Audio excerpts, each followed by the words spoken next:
All right, so we're going to be talking about who laid the groundwork for Charles Darwin and his discovery of natural selection.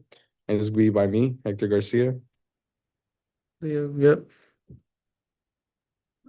Crash right there. Eva Martinez and Grace Ferris.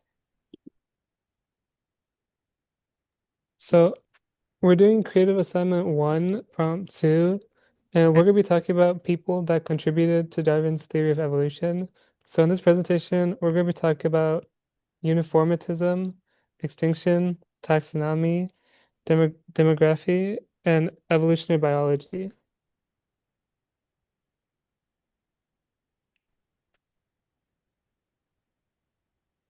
Thomas Malthus was an English economist and demographer, and one of the leading examples that Darwin followed to create his theory of natural selection. In his lifespan between 1766 and 1834, he has created a multitude of books during his career exploring theories and the principles of population about the human race. His work mainly discussed his most well-known concept of how human populations tend to grow faster than the agricultural output and how it applies over time and generations. Over time, the rise of populations increase the difficulty of maintaining the proper necessities. It doesn't just include food, but almost every aspect of living. Shelter, for example, is how people live and sleep. So when people demand it over time, eventually not everyone is going to inhabit a suitable space for survival. Malthus also believed that concepts like diseases, disasters, and predators existed to keep populations at a certain level, so one dominant species doesn't overthrow or massively grow to exceed the others. When Darwin was influenced by Malthus' readings, he also presumed that the same amount of logic also applies to other species, resulting in one of the keys to natural selection. A term he used to define it, how more offspring survive in their youth, causing overpopulations for a species and having struggles and how long they struggled. Is that certain aspects or characteristics start growing and adapt to their environment for a better chance of survival. This led him to write his own book, The Origin of Species in 1859, and how evolutionary biology and the surroundings of nature of natural selection.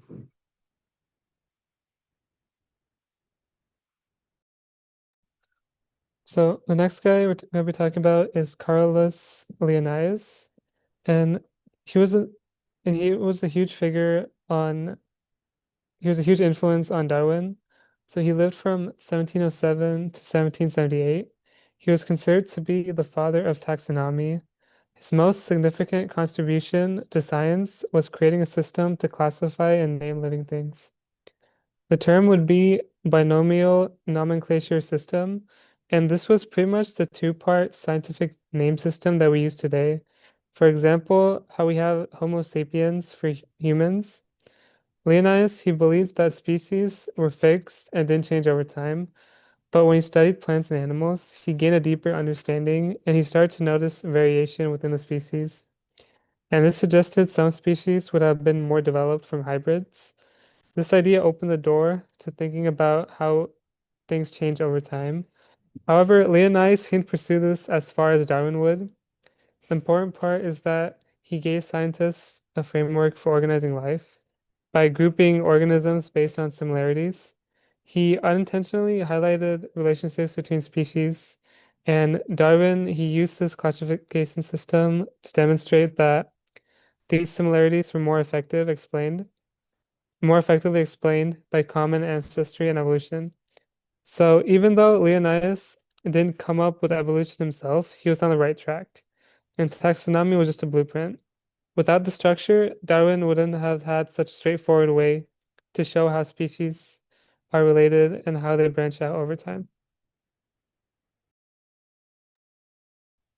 All right, on to John Baptiste Lamarck, who was born in 1744.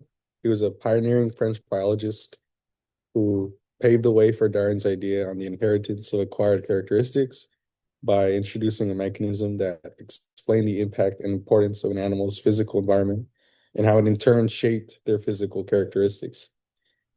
And so Lamarck's theory would eventually become known as the theory of acquired characteristics, or otherwise known as Lamarckism. And so it's important to note that despite this discovery, his theory, while it was relatively similar to what Darwin would later propose, His only mistake was believing that animals would acquire these traits during their own lifetime. However, that was later disproven by another biologist by the name of August Weismann, who conducted an experiment that involved amputating the tails of 68 mice and then successfully breeding 5 generations of them to observe whether future offspring would also adopt a spawn tail, which they didn't.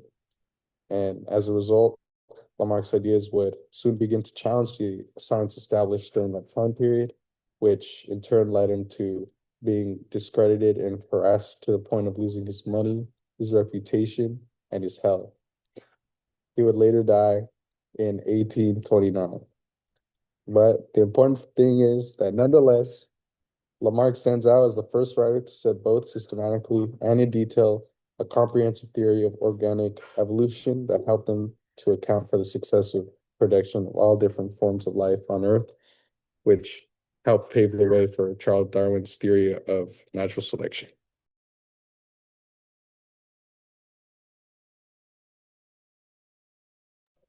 Next, we have Charles Lyell, who began his career as a lawyer and later studied to become a geologist.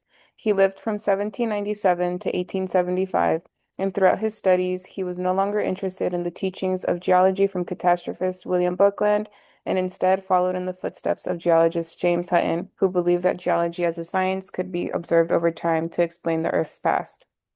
Based on evidence gathered from James Hutton's work, Lyell was able to build on uniformitarianism, the theory that the geology of the Earth has remained unchanged throughout Earth's existence. Lyell provided enough evidence to support this by observing the flux of sea levels, where volcanoes sat, erosion in the Earth's surface, and how the surface shifted after big earthquakes, just to name a few. Lyell was a big believer in what happened in the past can still be seen today, as the processes behind geological events haven't changed.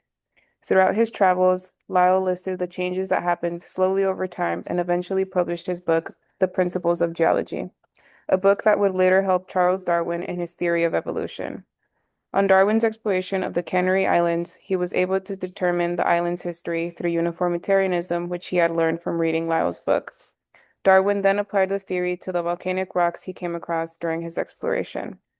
Lyell then spent the rest of his life revising his 3-volume book as new scientific evidence arose, continuing to support geologic science.